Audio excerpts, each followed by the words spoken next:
ಇದು right vane news. ಸುಮ್ನೆ ಧಮಕಿ ಹಾಕಿದ್ರೆ you will lose the job or you will lose the post. ಎರಡಂತೂ ಗ್ಯಾರಂಟಿ. ನನಗೆ ಇದನ್ನ ಮಾಡಲೇಬೇಕು ಅಂದ್ರೆ ಮಾಡೇ ಮಾಡ್ತೀನಿ. ಒಂದ್ಸತಿ ಕೈ ತೊಳ್ಕೊಂಡು ಹಿಂದೆ ಬಿಡಲ್ಲ, ಬಿದ್ರೆ ಸುಮ್ನೆ ಇರಲ್ಲ. What you think?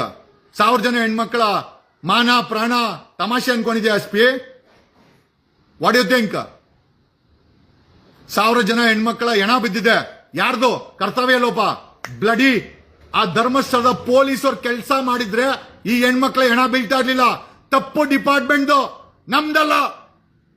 ತಪ್ಪು ನಿಮ್ ಡಿಪಾರ್ಟ್ಮೆಂಟ್. 25 ವರ್ಷದಲ್ಲಿ ಯಾವನ್ ಸಬ್ ಇನ್ಸ್ಪೆಕ್ಟರ್ ಬಂದಿದ್ದ ಅವನ್ನೆಲ್ಲ ನೆಟ್ಟಿಗೆ ಕೆಲಸ ಮಾಡಿದ್ರೆ ಈ ಹೆಣ್ಮಕ್ಳು ಹೆಣ ಬೀಳ್ತಿರ್ಲಿಲ್ಲ. ಎಂಜು ತಿಂದು ಹೆಣ್ಮಕ್ಳನ್ನ ಹೆಣ ಬೀಳ್ಸೋದ್ರಲ್ಲಿ ಆ ಕೊಲೆ ಪಾತಕರ ಎಷ್ಟು ಪಾರ್ಟ್ ಇದೆಯೋ ಅಷ್ಟೇ ಭಾಗ ನಿಮ್ಮ ಬೆಳ್ತಂಗಡಿ ಮತ್ತೆ ಧರ್ಮಸ್ಥಳ ಪೊಲೀಸರ ಪಾತ್ರ ಇದೆ.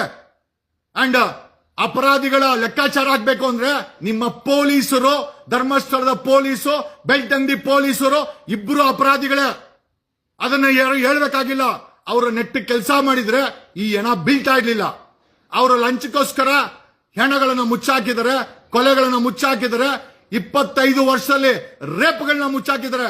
25 ವರ್ಷದಲ್ಲಿ ಕೆಲಸ ಮಾಡಿದಂತ ಎಲ್ಲಾ ಇನ್ಸ್ಪೆಕ್ಟರ್, ಎಲ್ಲಾ ಪೊಲೀಸರನ್ನು ವಾರೆಂಟ್ ಕೊಟ್ಟು ಅರೆಸ್ಟ್ ಮಾಡಬೇಕು.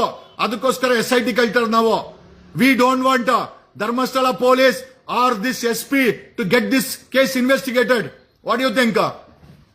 CM SIT ಮಾಡಲ್ಲ ಅಂತಂದ್ರೆ ನಾವೇನ್ ಭಯ ಬೀಳ್ತೀರಾ? We don't care. Supreme court ಅಲ್ಲಿ ಪೆಟಿಷನ್ ಹಾಕ್ತೀವಿ. ವಿ ವಿಲ್ ಎಂಟೈರ್ ಇನ್ವೆಸ್ಟಿಗೇಷನ್ ನ ಕರ್ನಾಟಕದಿಂದ ಹೊರಗಡೆ ಶಿಫ್ಟ್ ಮಾಡಿಸ್ತೀವಿ. We will get Andhra government ಗೆ ಇನ್ವೆಸ್ಟಿಗೇಷನ್ ಮಾಡಿಸ್ತೀವಿ. We will tell Andhra government or Kerala government to Kerala police to invest this case. ನಿನ್ ಕೈಯಿಂದ ಕಿತ್ತು ಬಿಸಾಕಿಸ್ತೀವಿ.